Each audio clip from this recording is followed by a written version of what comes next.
Welcome to RetroGroove. Enjoy your voyage.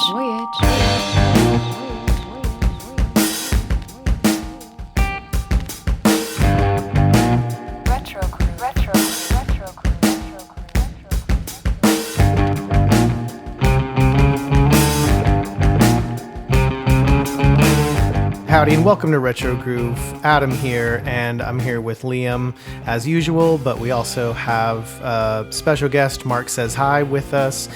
He is a friend of the show, also a former guest, was quite instrumental in our Weezer retrospective episode, if you want to go back and check that out. But today we're going a little bit off schedule, and we thought it was it was worth putting together a quick, we might call it a 45 episode. Something tragic has happened in the music world, and we felt like it was worth coming together and talking about rather than waiting 2 weeks to talk about it in a regular episode on the schedule. So I'm going to hand it over a little bit. Liam, I appreciate, and Mark, I appreciate y'all coming on short notice and putting this thing together really quick. And I think it's definitely worth having the conversation and honoring Taylor and his contribution. But why don't y'all talk about what we intend on doing here today? Yeah, I mean, so I think when we were talking beforehand, I just saw this at 11:30 at night, checked my phone right before going to bed, and had to read it 10 times. Laid down, couldn't fall asleep, couldn't believe it, like just really hard to digest. And then got up the next day and have had a very hard time processing this for multiple reasons. Yeah. And so I reached out to both of you guys because both of you are the people that I would talk to about this stuff. And so, yeah, Mark, I'm glad that you could be here and that we could do this, because I feel like the best thing in this situation, if I know either of you, is to kind of talk through this and what you feel. And I think, Mark, you said beforehand, you were saying, let's celebrate them. Let's talk it through. But yeah, I mean, Mark, I don't know what your situation was when you heard and how you've been feeling on it all. Yeah, I mean, I guess like most people, you're getting ready to go to bed and you're ripping through social media as you do. You plan on going to bed at 11 o'clock and you end up staying up till 2 a.m. because you go down some rabbit hole of watching some concert you wish you were at in 1994. Yeah. And, the first thing I opened up Instagram, and on somebody's story, I saw rest in peace, man, what a cool drummer. And I was like, what? And No way. and I saw Taylor Hawkins' name and I was like, you got to be kidding me. This guy's 50.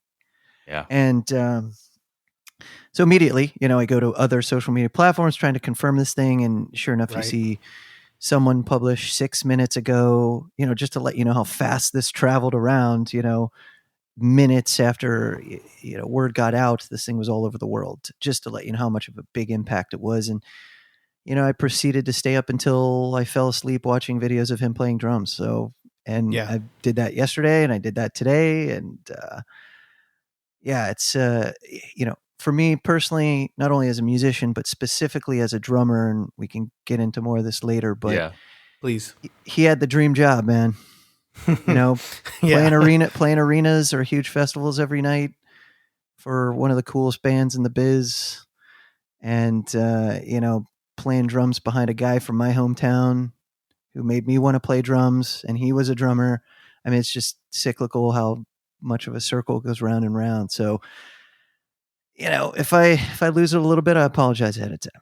Yeah. But a weird gig that he had, right? Because he was then the drummer for the band of the iconic drummer who for the first 2 albums, that self-titled and Color and Shape, Dave basically played the drums himself. I think there was somebody else who played on it a bit, but like there wasn't another drummer until the 3rd album. So like how to fill the shoes of the iconic rock drummer of the time, and now you're the drummer in the drummer's band.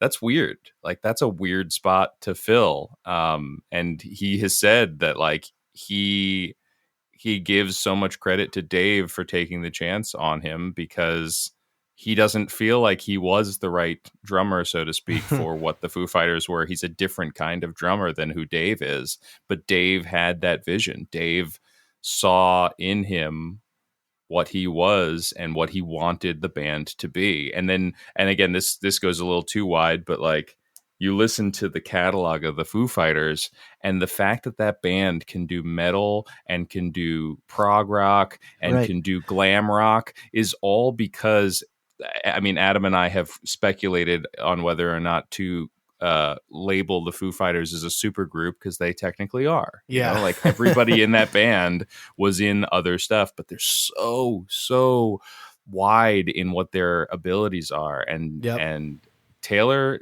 was a force, man. It's crazy. Well, he's not to cut in here, but he's definitely the only one that could have, like, I'm thinking of other drummers, and even, you know, because personality has a lot to do with it, right? Yeah. Even in some cases, more so the quality of play, right? Mm-hmm. You want to be up on stage with your friends. At least that's why I wanted to do it in the first place, right? And if whether we mastered our instruments or still sucked at them, I'm up here with my friends, and at the end of the day, that's what you want to do. Yep. Yeah. But to talk about that transition of, and I can speak to this too, having recorded an album, playing all the instruments, it's hard to hand over the keys to any aspect of what you're trying to do, right? So Dave, obviously famous for being in Nirvana at that point. What's his next move, right? And I'll never forget landing in an airport in Raleigh, Durham, and there was a record store in the airport, and the Foo Fighters' first album had just come out that day. And when I went in the record store, I was like, what is this Foo Fighters? You know, there's not much internet back then. Nobody knows what's going on. And the guy at running the shop is like, oh, this is Dave Grohl, the drummer for Nirvana's new band. I was like, Dave Grohl, of course. Oh my God, buying it. So just bought it, right? And you're reading the liner notes and you're like, Dave played everything. Okay. Second album. Well, then he has to get a live drummer, right, to support the album. Right. And that drummer was from Sunny Day Real Estate, just like the bass player. Oh, really? That I didn't know. Yes. Okay. And so you're like, okay, cool, makes sense, right? Who are you going to call in? And Mendel's like, yo, let's bring in Sunny Day drummer. And then they go to record the second album, and he just can't do what Dave wants him to do, because everyone forgets, like, recording an album and playing live are two completely different animals, right? And great drummers can do both very well. Good drummers can do one or the other really well, right? And unfortunately, he just couldn't cut it. And so famously, Dave goes back in, re-records all the parts. All of this stuff. So imagine when it's time to finally decide on getting a drummer permanently, and you know this story of, okay, guy did it all himself the first time, tried to bring in a guy the second time, not good enough, so I'm just going to do it myself. Now we're going to make a new record, bring in guy. And I don't know how many people know this either, but Taylor only recorded about half the drums on Nothing Left to Lose. So the other half is Dave. Yeah. Oh, wow. And you could look up track by track who played drums on it. So they're literally working Taylor into the band, right? Because he joined the band in 97 to support Color in the Shape. Fun Shape. And then it's time to record another album, and he's only doing half of it. And so you're like, if I was Taylor, I'd be freaked out. I'd be like, well, it's the end of the road for me. Cool. Lay down a couple tracks in the next record. Yep. Got to play My Hero a couple times live. Pretty sweet, you know? But so I just, you know, as a drummer myself, God, the headspace he must have been in, you know? And it's not like Taylor wasn't pro, right? He's coming off of being Alanis Morissette's drummer, and, you know, she's nothing to shake your head at, because she was one of the biggest artists of that time. He was already playing arenas. Right. Yeah. So he's got the experience, and you know he can slam it out live. Yeah. But, you know.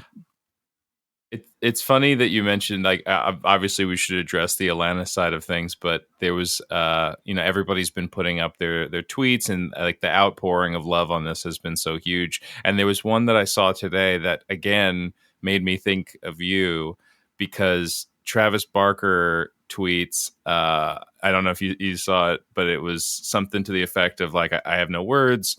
I was playing in I was a trash man playing in a punk band at dive bars when you were touring with Alanis. And I'm like, I know what band you're talking That's about. right. I know what band that is. That's your time in the Aquabats. And that's is not it a not? trash band. What are you talking Yeah, I know. about? Come on. I was like, I got the number one Aquabats fan over here. Yeah. Well, I mean, I get it what he's trying to say from a comparison standpoint, right? I mean, they're gutting it out. And look, to be honest, the Aquabats are very niche, right? There's definitely a ceiling on that, right? Yeah. Versus something like Alanis, where it's like you're playing all over the world. I've got the multiple number one songs. This album is 5 times platinum, and we're still touring on it. I mean, he's all over MTV. Sure. He was in the music videos. Yeah. If you watch You Ought to Know video, like he stands out. You're like, who's this guy ripping through the, who is this between guy? his hair, between his look, between everything. And that's why when he was brought up as the new Foo Fighters drummer, it's like, of course he got that guy. That guy is incredible. Yeah.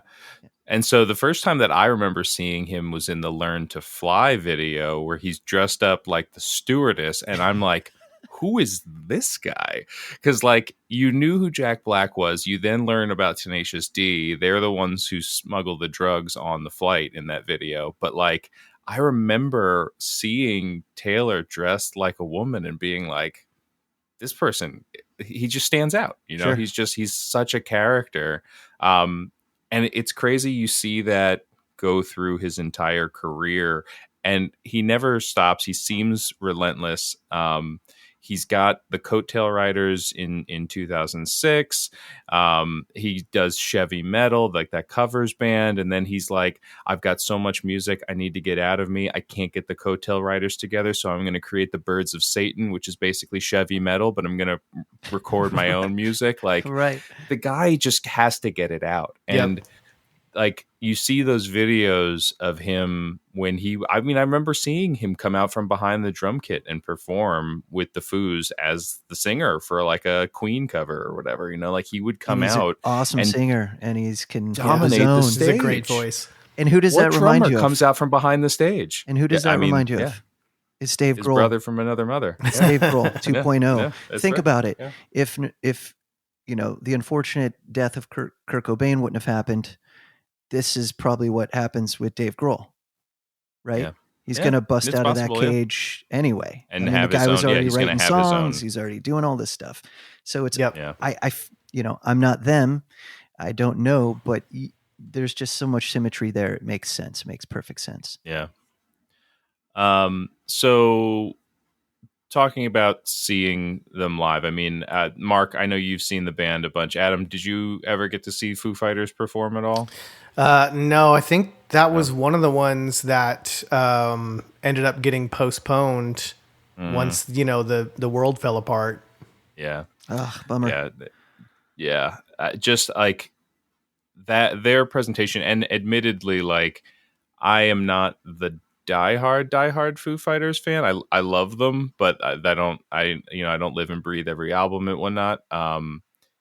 But their concerts were infectious. I mean, it was the energy was always fantastic. And I saw them in a small room, and I saw them at festivals, and it just incredible. But Taylor always stood out. Like, if Pat Smear was happy to be there and he was rocking it, and Nate was just in the pocket and cool, and Dave is Dave, and Shiflett is, a cornerstone. Shiflett. But Taylor he was so flashy, man. He'd have like Van Halen pants on or something and some tiger stripe tank top and hair everywhere and teeth. And man, he there was something so distinctive. He single-handedly changed the way I sat behind the kit.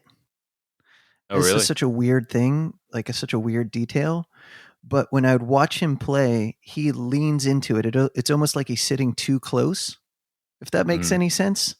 Yeah. And I could feel that he just wanted to like rocket ship out of that drum kit, right? So when I started playing, I was like, you know what, man? I need to play every show like it's my last show on earth, and just bring it to the point where I'm gonna launch through these drums.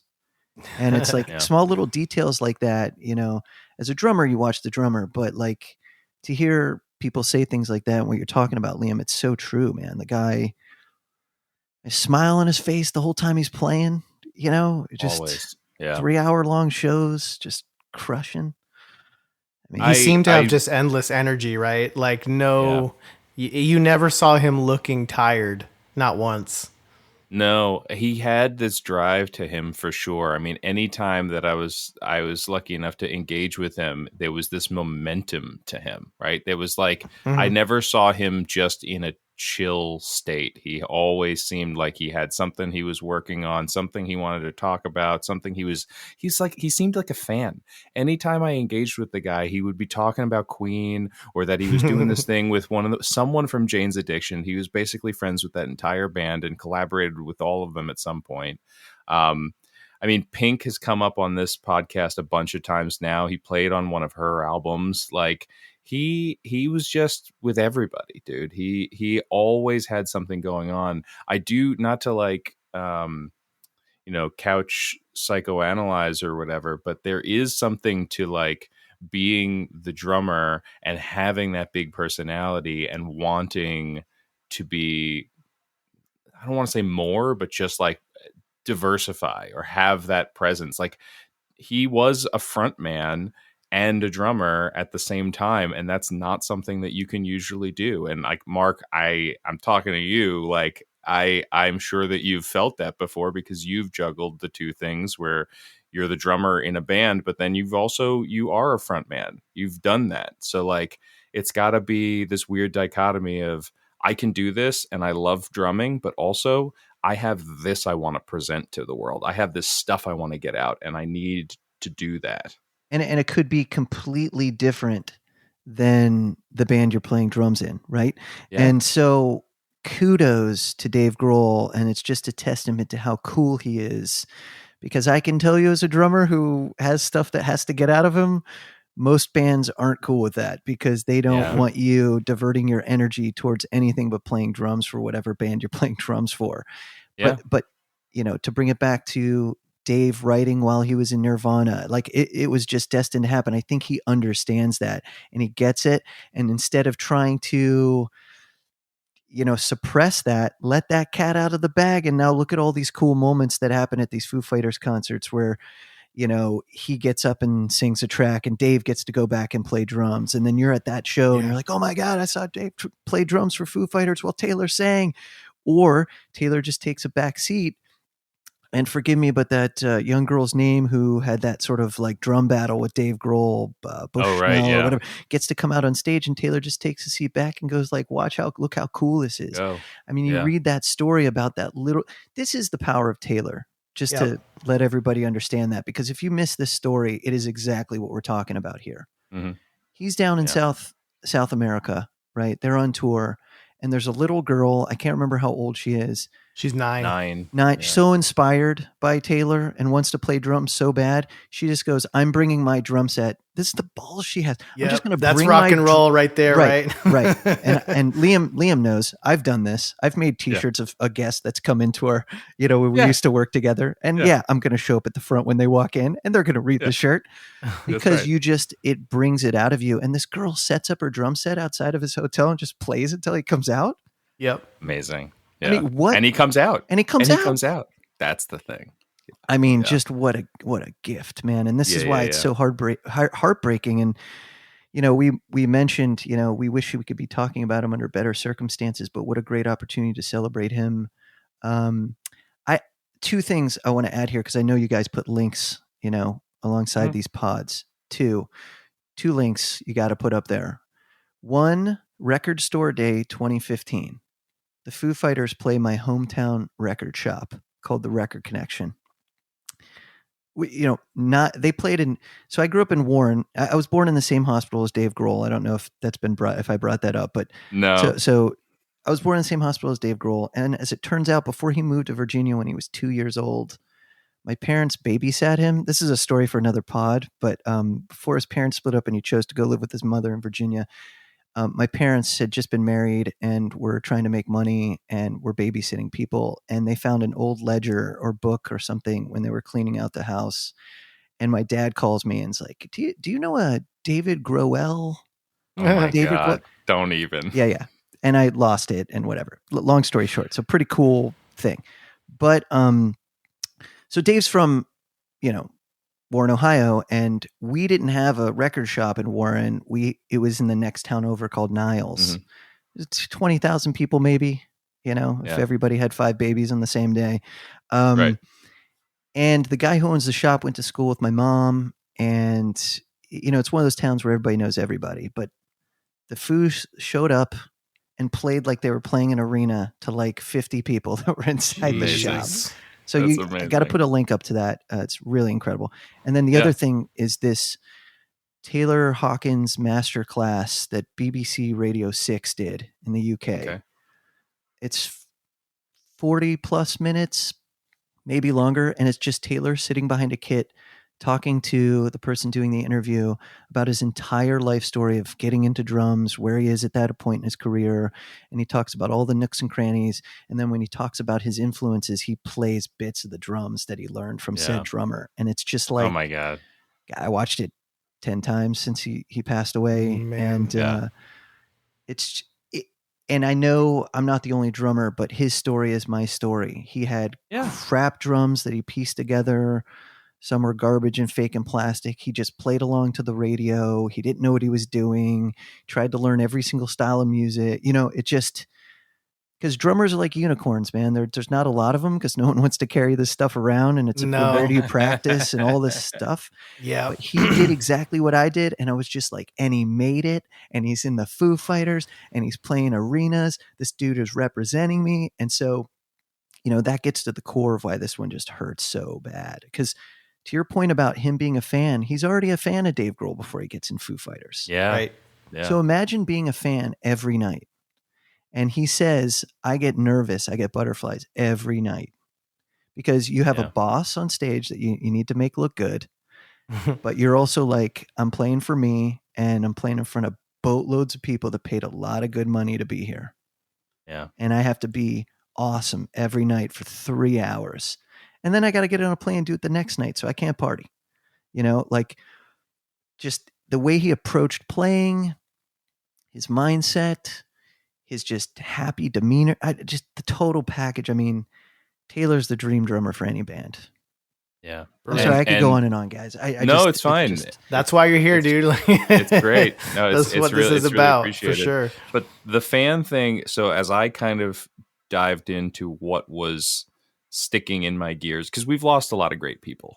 And Adam and I have talked about this a little bit, where it's just the cadence, I don't think will ever stop. We're going to constantly be in a state of losing some idols or icons. This one, obviously, aside from the fact that it's very unexpected, he's very young, but I'm like, why is this one really sticking with me? And where I'm at right now kind of dovetails into what you were just saying, Mark, which is like every experience that I had with him, Taylor was a fan. Like anytime I engaged with him, I did a thing with him where he hosted this conversation and performance with Soundgarden. And I mean, he's the drummer for the Foo Fighters. Like, granted, he's sitting there with Matt Cameron and Chris Cornell and everybody, but like, what a room. It was crazy. But like, when the band played, when Soundgarden played, Taylor Hawkins is sat crisscross applesauce in the front with the craziest look of just awe as he watches Matt Cameron play drums. And I'm like, this guy loves this. Yep. This guy is one of the like top drummers in the world. And he's sitting here absorbing this. You look at, he had his studio space, the Hawk's Nest at his house. And it was this shrine, like this safe space, this man cave, but it was this shrine to his idols. It was his shrine to Brian May and Roger Taylor of Queen and Van Halen and Stuart Copeland. And he had autographed posters and these big photos of him with his icons because he got to play with them all. They all embraced him. And like, this guy loves music the way that I do. And he is him and I'm just me, but like I can appreciate his passion for it because he's the biggest drummer in the world, and yet he still feels the same way that I feel when you put on a Queen album. You know, it's crazy. I the loss of that passion, and obviously we don't know the story behind what happened here, and it's going to be tragic. He had kids, and it's married brutal. kids, the whole nine. It's Man, it's that all rough. of that obviously And 50, strikes, and it 50. hurts. It hurts so bad. 50 He years didn't even old. look 50 either. Like No. I'm looking at the picture of him in that article with the 9-year-old girl from South America, and he, I mean, I feel like I look older than him. You know, he looks 35 here, so it's just so tragic and so unexpected. What's his calorie count burn every night, right? I mean, Yeah. it's probably like a billion. Well, you know, I wanted to tag on to what you said there, Liam, because Taylor is the perfect example of how I approach music, and this is why it hurts me so much. Is, you know, for a fact he never lost the feeling, never complacent, never jaded, doesn't feel like a job, always wants to keep learning to get better. Yeah. It's the perfect balance of, I have a job to do, but at the same time, holy cow, why am I here? How am I here? I'm in love with what I'm doing. Yeah. I mean, the perfect marriage, right? And to your point about him staring crisscross applesauce at Matt Cameron is because every drummer is like a fingerprint. There are no two the same. No matter how you try, no matter how hard you try to mimic your heroes or whatever, it'll never be exactly the same. And when someone can own their own fingerprint like that, of course you're going to sit and stare, man. I mean, Matt Cameron can't be any more different than Taylor Hawkins on the drums, but they are both like unbelievable in their own right and perfect for their bands that they play in. Yeah. And maybe they could play in each other's bands, but it wouldn't be what it is. You know what I mean? Right. They're just, I mean, I get it. I get why. I mean, you're sitting in front of Matt Cameron. I'd be in the front row too. I'd be like, can I just hold your snare? Don't even use the snare stand. I'll just hold your snare. Like, and it's not our question to answer, but it does then beg the question of like, what happens? I don't know. Like, Foo Fighters has always been Dave Grohl. It's always been his supergroup collection of buddies. Sometimes Bob Mould's in the band. Who knows? Sure. You know, like Rami Jaffe is now in the band. He was in the Wallflowers. Like, it could be anybody, but it also feels like it's a unit, and this is going to be really weird and hard. And I can't imagine what any of them are going through, not just Dave, but anybody in that group, because they're a band of brothers. I mean, it's like Pat Smear, correct me if I'm wrong on my history, he was in the band for the first album ish, right? Like he played on that tour. He played on the, Yeah, he played with Dave in those early days, and then he went off and did his thing, and now has come back around, and he's like been a Foo Fighter, but he wasn't, but he was always kind of in it. I feel like you get it. There's a tattoo or a brand or like a secret microchip that you get where you're like, I'm a Foo Fighter now. Right. Getting sworn in as a Goonie, very similar. Yeah. It's a Goonie. Yeah, that's exactly what it is. It's rock and roll's Goonies. Like, how do you lose a Goonie? I mean, Liam, before you asked that question, I that thought hadn't even crossed my mind, to be honest with you. What happens? Any other band, it would have been like, how can I get an audition? With the Foo Fighters, hasn't even crossed my mind. Yeah. I mean, he's been in the band since 1997. That's, if my math's correct, 25 years. But I look at, so Soundgarden hasn't done it, but Stone Temple Pilots did it with Chester Bennington, and that obviously then transpired with what it did. But like, Alice in Chains continued on, like bands have found ways to continue on. AC/DC, one of the most famous, right? I mean AC/DC for sure, yeah. Legendary records after the Metallica too. Drummer is just, dude, though. It's like, I think people don't understand the impact of the drummer until it's a different one. Especially this drummer too. Yeah. Because drummers leave bands, and the band will sound different if you have the discerning ear, but it's not it doesn't change the texture of the band as a whole sometimes.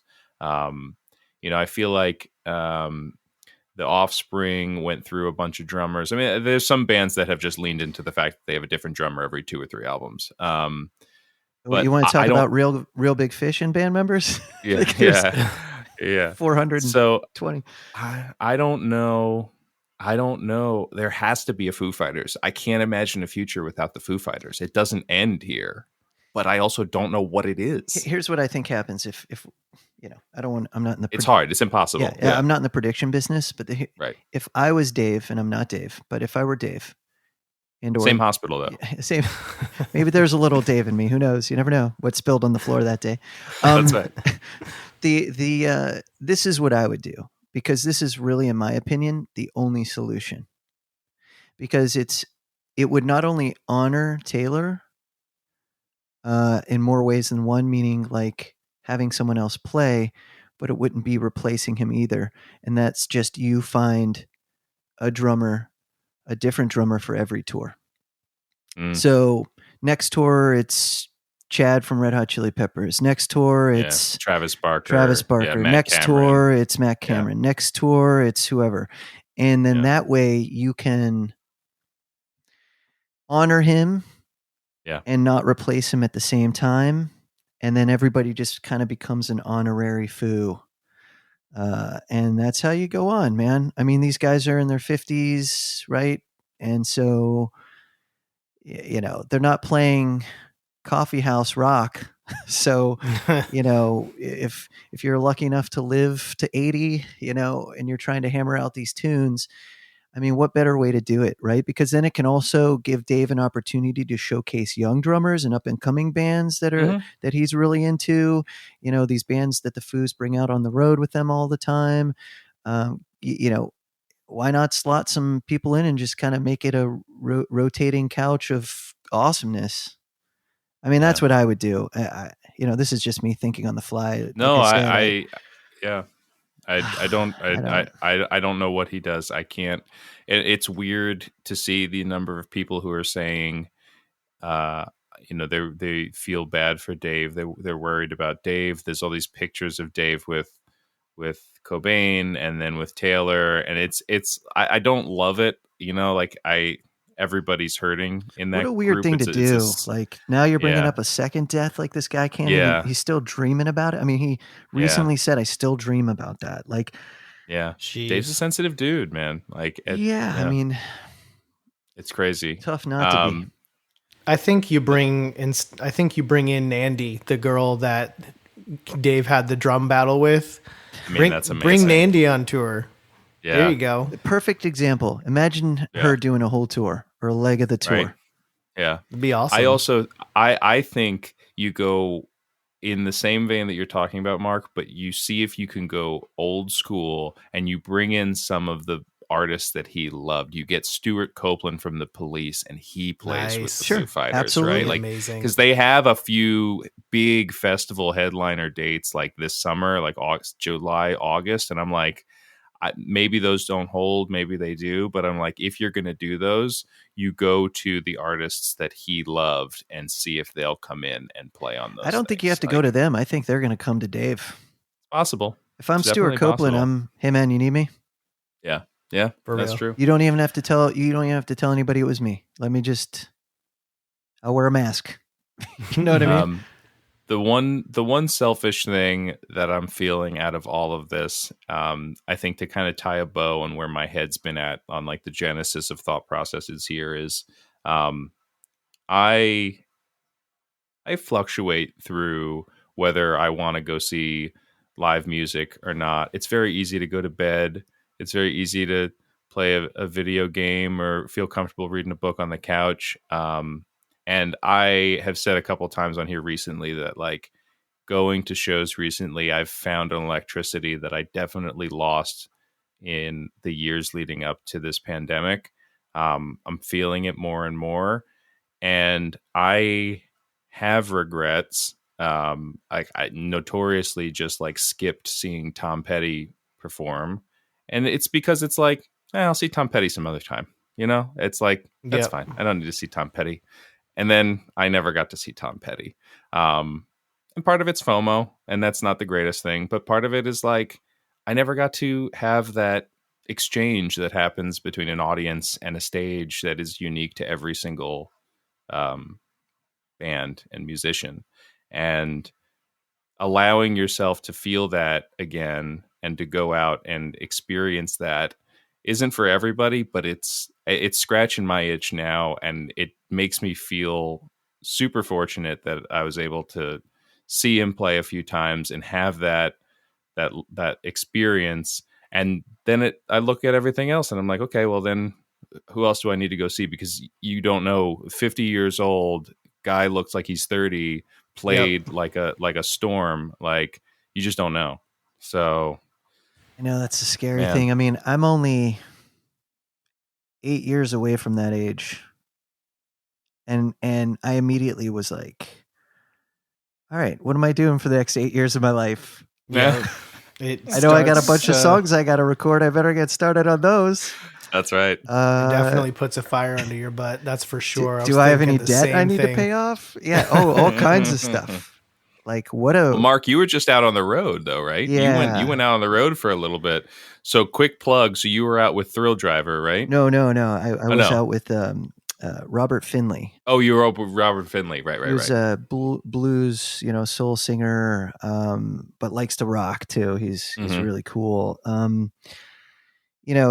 He's been famously described as like the greatest blues guy alive or whatever by the Black Keys. He's currently signed to their label, and he's open for them. In fact, it was just announced he's going to be opening for Greta Van Fleet on a bunch of shows coming up, and he was just out with Low Cut Connie and Foxy Shazam. I mean, he's like the cool, hot, buzzy guy that you want opening for your band. I think he's going to be doing some dates with the Afghan Wigs too, now that they're coming back. So it's God,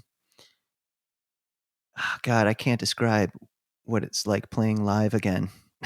That's what I'm getting at is like you're feeling that now, and that it's got to feel great as a musician being back out at it and engaging with the audience again. Yes. And to your point about wanting to see people before they go, God, I have a list of bands. Like I went and saw Bob Dylan in 1999 because I thought he was going to die. I saw Stone Temple Pilots because I thought Scott Weiland was going to die. Like there were so many bands I just went and I was like, this guy's going to die. Like I got to go see him. Yeah. It's a bleak reason to go see a band, but and you want to have that experience. Sure. And if we're going to spill regrets, I'll spill my one regret. When I moved to New York City 20 plus years ago, every Tuesday night at the Iridium, Les Paul played. And every Tuesday I said to myself, I'm going tonight. I don't care. Nothing's going to stop me. And something always stopped me. And when he passed away, I still to this day think about you blew it every Tuesday night, my opportunity to go see Les Paul, the guy who changed the industry forever. Yeah. Amen. Yeah. Right at my doorstep, literally blocks away from my apartment. And I was too much of an idiot to not go. Yeah. So please go support live music. Go see your favorite bands. Don't regret it later. Music's the most important thing in the world to me, besides my family, of course. And it could change your life. So go see artists, because you never know. You could be 50 in the best shape of your life and die. So not to be blunt about it, but you just, God. Oh, and if there's a third link you want to throw in there, this is just a bonus. The Foo Fighters Carpool Karaoke with James Corden. Oh my God. Yeah, it's really good. I know the exact minute because I've been sharing it for the last 2 days. 8 minutes and 43 seconds into that, they pull up to a Guitar Center, and this kind of sums up Taylor too. James is kind of like, did you guys see me air drumming in that? I could kick both your asses, and they're like, all right, let's go over to this Guitar Center and find out. And when they get out of the car and start heading in, the first thing you see is this big, giant black and white photo of Taylor Hawkins. And James goes, oh, is this why you wanted to go to the Guitar Center? Because you knew this picture of you was here. And he gets so embarrassed. And he's like, no, That's he amazing. doesn't know what to do. He's like, no, I didn't know. And he's kind of like freaking out. And That's so good. Anyway, I don't want to spoil the rest, but it's, imagine Dave Taylor and James Corden and the Foo Fighters walking into a Guitar Center, and the rest is history. But also a cool thing to share. But man, I don't know. We could go on forever, but just me, personal note.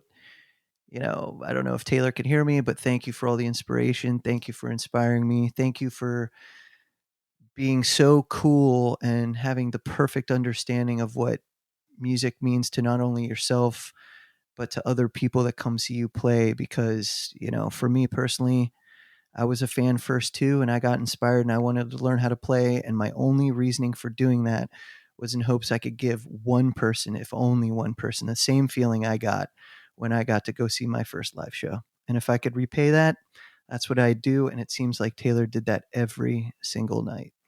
100%. Awesome. Adam, I feel like we ate up all the oxygen here. I'm sorry, no. man. That's why at the beginning I was like, all right, I'm going to hand over the reins here because, I'm not a drummer and I don't have any personal interaction. I never had any personal interaction with him like you did, Liam. But I guess the one thing that I would like to add is that he was one of those people that even if you never met him, you feel like you know him. And I think, at least for me, that's one of the reasons why this hits so hard is, we lost Prince not that long ago. We lost David Bowie not that long ago. Yeah. And it's like, these are some of the most iconic artists ever. But you never really feel like you're on the same plane of existence as those two. Great point. You know what I mean? But Taylor, as he, and I would put him on equal footing with those other two in terms of iconic status. But you feel like the guy. You just like in whatever it is, you feel a connection to him. Like, oh man, like he'd be super cool to like hang out with. You know what I mean? If someone was like, hey, do you want to go hang out and have a drink with David Bowie or Prince? I'd be like, no, that sounds terrifying. Yeah. But like Taylor, I feel like you could like just sit down with Taylor and talk about music endlessly and like listen to records and have a beer and like just have the time of your life as if it was your best friend from high school. So that I think that's one of the reasons why, in my mind, being on equal footing as far as influence and stardom, for lack of a better word, it hits way harder than some of those other recent passings that we've had, at least for me. Yeah, I'll reaffirm that, Adam, 100%. Like like I said, I got to see them a few times at festivals. There were sometimes when he was just there doing Chevy metal. Sometimes it was Foo Fighters stuff, but the back area of festivals is crazy, and you don't know how everybody who got in there and what wristband is what. But he was the guy who left the compound, like there would be this like cordoned off area for certain artists. And obviously the Foo Fighters, or if you are a Foo Fighter, you get that kind of level. And he was always the guy who was wandering around talking to everybody. He would just come and sit with you and talk to you. And I was playing something for Mark before we started off here, where I did a thing on Zoom with the guy a couple months ago, and like he took the first 20 minutes, and usually time is really tight with everybody. He took the first 20 minutes to show us around the Hawk's Nest. He was like, let me give you awesome. A tour of my place. And he just walked us around, and like I deleted the video. Like I never keep the video stuff in that. It's killing me that I don't have that anymore. I just have the audio. That's savable. Take that. Is it a Mac? Take it to the store right now. Out of respect, I always get rid of the video on this. But it is exactly what you're saying, man. Like he was always looking to engage with people. He's always the guy who wanted to talk and hang out and share, and he show and tell and listen and have fun. And the energy and the spirit, like the loss of that is brutal.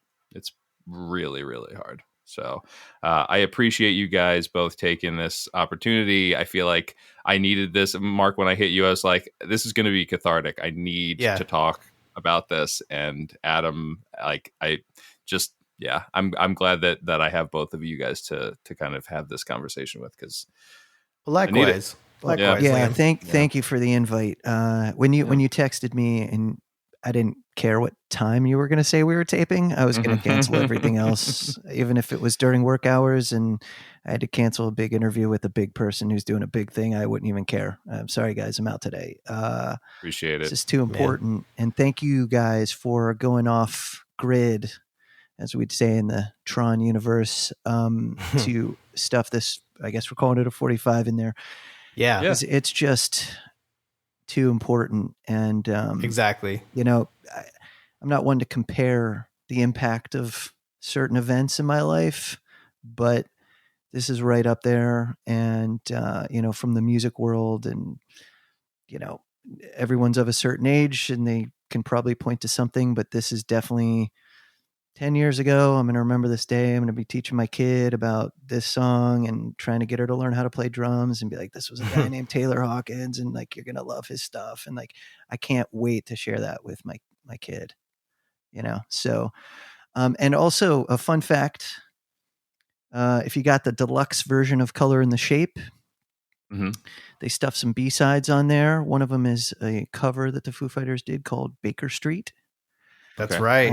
And that was Taylor Hawkins' first Foo Fighters performance, if I'm not incorrect. Okay. He did 2 covers that day, and he recorded them in the UK at BBC Radio. And he was on tour with the Foos in the UK, and they laid down some tracks there, and that was his first recordings for the Foos. So if you like Baker Street and you like the Foo Fighters, you're going to like the Foo Fighters cover of Baker Street. Well, I'll give you the plug here. So marksayshi.com, right? Go check them out. Mark, we just did a Weird Al episode last week that we probably should have rung you up for. We'll do another one. It's not like I have a signed accordion by Weird Al. My personal accordion. Dang. It's not like I've been in the guy's house, Liam. Yeah, I know. No, I'm just kidding. I would love to do all of these, but I get it. Yeah. But yeah, Mark Says Hi. Check him out. He's in a bunch of bands. He does cool stuff. He's really funny, wonderful person.